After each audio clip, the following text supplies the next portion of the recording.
অভিষেক বন্দ্যোপাধ্যায়ের company leaves and বাউন্সের সম্পত্তির হদিশ আরও পাওয়া গিয়েছে। বিচারপতি অমৃতা সিনহা জানিয়ে দিল ইডিকে। কি জানিয়েছে সব বিস্তারিত জানতে আপনারা দেখছেন top Barasat news YouTube channel. তৃণমূলের সর্বভারতীয় সাধারণ সম্পাদক অভিষেক বন্দ্যোপাধ্যায়ের কোম্পানি লিভস অ্যান্ড বাউন্সের আরও সম্পত্তির হদিশ পাওয়া গিয়েছে। মঙ্গলবার হাইকোর্টে কথা জানিয়েছে তদন্তকারী সংস্থা অর্থাৎ এনফোর্সমেন্ট ডিরেক্টর ইডি। প্রাথমিক নিয়োগ সংক্রান্ত মামলায় অভিষেকের সংস্থা লিভস অ্যান্ড বাউন্স নিয়ে মঙ্গলবারই হাইকোর্টে এই সংক্রান্ত তথ্য জানান দিয়েছে ইডির আইনজীবী।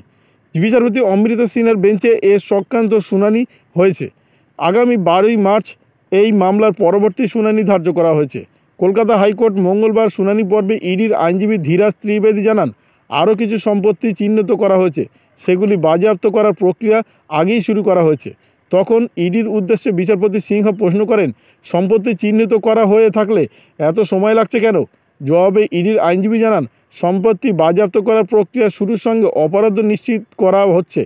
তারই মধ্যে আরও সম্পত্তির হদিশ পাওয়া গিয়েছে। এক অভিযুক্তের কণ্ঠস্বর নমুনা পরীক্ষার জন্য পাঠানো হয়েছে। দিল্লি থেকে তা এখনও এসে পৌঁছায়নি। তা এলে তদন্তের আরও অগ্রগতি বাড়ানো হবে। বিচারপতি সিনহা তখন বলেন, এভাবে সময় চলে গেলে প্রত্যেকের তদন্তের বাইরে চলে যাবে, তখন আর কিছু করার থাকবে না। এতদিনের সব পদক্ষেপ কাজে আসবে না। আর কতদিন লাগবে? আইনজীবী ত্রিবেদী বলেন, প্রতিটি পদক্ষেপ আমরা মামলায় জড়িয়ে পড়েছি, যে কোনো নির্দেশকেই চ্যালেঞ্জ করা হচ্ছে। বিচারপতি সিনহা আবার প্রশ্ন করে বলেন, আপনারা কি মনে করছেন এটা কেক ওয়াক, মানে খুব সহজ কাজ? অপরাধ যত সামনে আসবে এই ধরনের মামলার চাপ আরও বাড়বে। ইডি আইনজীবী বলেন, আমরা সেটা জানি, তাই আমরা নখ দাঁত বার করে লড়াই করছি। সিঙ্গল বেঞ্চ থেকে সুপ্রিম কোর্ট সব কোর্টে লড়াই করছি। পরবর্তী শুনানির দিন আমার বিস্তারিত রিপোর্ট দিতে পারবো। বিচারপতির নির্দেশ, পরের শুনানিতে রিপোর্ট দিতে হবে।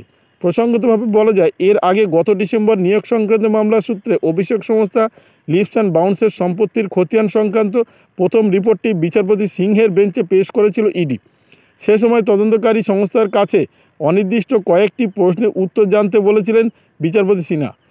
নিয়োগ দুর্নীতি মামলার অভিষেক, তার স্ত্রী রুজিরা বন্দ্যোপাধ্যায় এবং লিভস অ্যান্ড বাউন্স সংস্থার ডিরেক্টর নথি জমা দিয়েছেন বলে জানাতেই বিচারপতি জানতে চান, 2014 সালের পর থেকে সম্পত্তির পরিমাণ বৃদ্ধি পেয়েছে অভিষেকের। তার আয়ের উৎস কী? পাশাপাশি লিভস অ্যান্ড বাউন্স সংস্থার 6 জন ডিরেক্টরের নাম, তাদের সম্পত্তির পরিমাণ, সংস্থার লেনদেন, তার মূল্য, এই সংস্থার কারা উপভোক্তা, তাদের নাম, ব্যাংক অ্যাকাউন্ট, সমস্ত রোজগার, কাজ কে দেখতেন, সিও অভিষেকের সম্পত্তির বিস্তারিত বিবরণ, তার মা লতা বন্দ্যোপাধ্যায়ের সম্পত্তির বিস্তারিত বিবরণ, সংস্থার সমস্ত কর্মীর ব্যাংক অ্যাকাউন্ট, কারা কবে সংস্থায় যোগ দিয়েছেন, কেন সংস্থায় ঠিকানা পরিবর্তন এবং তদন্ত নিয়ে কার কাছে ইডি সাহায্য চায় তা জানাতে বলা হয়েছিল হাইকোর্টে। জবাবে ইডি আদালতকে বলেছিল, লিভস অ্যান্ড বাউন্সের কোম্পানি সিইও 5500 পাতার নথি জমা দিয়েছেন, তারা তা খতিয়ে দেখছে। রুজিরাও এসেছিলেন। সেকশন 50 অনুযায়ী ইডি তার বয়ান রেকর্ড করেছে। ইডির আইনজীবী বলেন, যে নথি এসেছে তা থেকে নিশ্চিত করে বলতে পারি, কোনো কিছু গোপন না করে তদন্তের আরও অগ্রগতি হবে। এরপরই গত 2 জানুয়ারি ইডির তরফে বিচারপতি সিংহকে জানানো হয়, লিভস অ্যান্ড বাউন্স সংস্থার 8টি সম্পত্তি বাজেয়াপ্ত করার প্রক্রিয়া শুরু হয়েছে। ওই সম্পত্তির মূল্য প্রায় 7.5 কোটি টাকা। এখনও পর্যন্ত প্রসঙ্গভাবে বলা যায়, এই মামলার তদন্ত 2023 সালের মধ্যে শেষ করতে বলেছিল আদালত। 31 ডিসেম্বর সেই সময়সীমা পার হয়ে গেলেও ইডি হাইকোর্টকে জানিয়েছে, অনেক তথ্য হাতে এসে যাওয়ায় এখনও তদন্ত শেষ করা হয়নি। বিচারপতি সিংহের কাছে আরও কিছুটা সময় চেয়েছে ইডির আইনজীবী। এখন দেখার বিষয়, আইনজীবীকে আর কতদিন সময় দেয় হাইকোর্ট এবং নতুন কি তথ্য আসে এবং কবে হয়তো অভিষেক বন্দ্যোপাধ্যায় গ্রেপ্তার হয়, নাকি অভিষেক বন্দ্যোপাধ্যায় অভিযুক্ত না হয়েই ছাড়া পেয়ে যাবেন, সব বিস্তারিত জানা যাবে পরবর্তী ভিডিওতে। আপনারা দেখছেন top Barasat news YouTube channel. ভিডিওটি আপনার কোনো প্রকারের উপকারে লেগে থাকে অবশ্যই লাইক, কমেন্ট, শেয়ার করবেন। সেই সঙ্গে চ্যানেলটি সাবস্ক্রাইব করার অনুরোধ রইল। সবাই ভালো থাকবেন, সুস্থ থাকবেন।